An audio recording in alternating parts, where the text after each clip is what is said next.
നമ്മുടെ പ്രധാനമന്ത്രി ഇന്ന് നാടിന് സമർപ്പിച്ചൊരു എക്സ്പ്രസ് വേ ഉണ്ട്. യു.പിയിലെ ഗംഗ എക്സ്പ്രസ് വേ 594 കിലോമീറ്റർ ആണ് എക്സ്പ്രസ് വേന്റെ നീളട്ടോ. ഉത്തർപ്രദേശിലെ മീററ്റിനെയും പ്രയാഗ്രാജിനെയും ബന്ധിപ്പിക്കുന്ന 594 കിലോമീറ്റർ നീളമുള്ള നമ്മുടെ രാജ്യത്തെ ഏറ്റവും വലിയ ഗ്രീൻ ഫീൽഡ് എക്സ്പ്രസ് വേ ആണ് ഗംഗ എക്സ്പ്രസ് വേ. യു.പിയിലെ 12 ജില്ലകളിലൂടെയാണ് ഈ ഒരു എക്സ്പ്രസ് വേ കടന്നു പോകുന്നത്. പ്രയാഗ്രാജ് ടു മീററ്റ് ഇതുവരെ യാത്ര ചെയ്യാനെടുത്തിരുന്ന സമയം 11 മണിക്കൂറായിരുന്നു. എക്സ്പ്രസ് വേ ഓപ്പൺ ആയതോട് കൂടിയിട്ട് വെറും 6 മണിക്കൂർ കൊണ്ട് മീററ്റിൽ നിന്ന് പ്രയാഗ്രാജിലേക്ക് എത്താം. അപ്പൊ സമയലാഭം മാത്രമല്ല, ഇറക്ക് നീക്കം എളുപ്പത്തിലാകുന്ന ഒരു എക്കണോമിക് കോറിഡോർ കൂടിയാണ് ഈ ഒരു എക്സ്പ്രസ് വേ. 594 കിലോമീറ്ററിൽ ഭാവിയിൽ 8 വരെയാക്കാൻ പറ്റുന്ന രീതിയിലാണ് ഇതിന്റെ സ്ഥലമേറ്റെടുപ്പും കാര്യങ്ങളൊക്കെ നടന്നിട്ടുള്ളത്.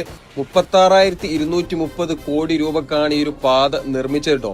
ഈ പാതയിലെ ഇന്റർചേഞ്ചുകളാണ് ഇപ്പൊ നമ്മൾ കണ്ടുകൊണ്ടിരിക്കുന്നത്. ഇഷ്ടം പോലെ ഇന്റർചേഞ്ചുകൾ ഉണ്ട്, ഇതുപോലത്തെ ബട്ടർഫ്ലൈ ഇന്റർചേഞ്ചുകൾ ഉണ്ട് ഈ ഒരു പാതയില്. ഈ പാതയിലെ ഡിസൈൻ സ്പീഡ് 120 km/h എന്ന ഡിസൈനിലാണ് ചെയ്തിരിക്കുന്നത്. ഏതായാലും സംഭവം ഉഷാറായിരിക്കണം കേട്ടോ. റോഡുകൾ വളരട്ടെ, അതോടൊപ്പം തന്നെ നമ്മുടെ രാജ്യവും വളരട്ടെ.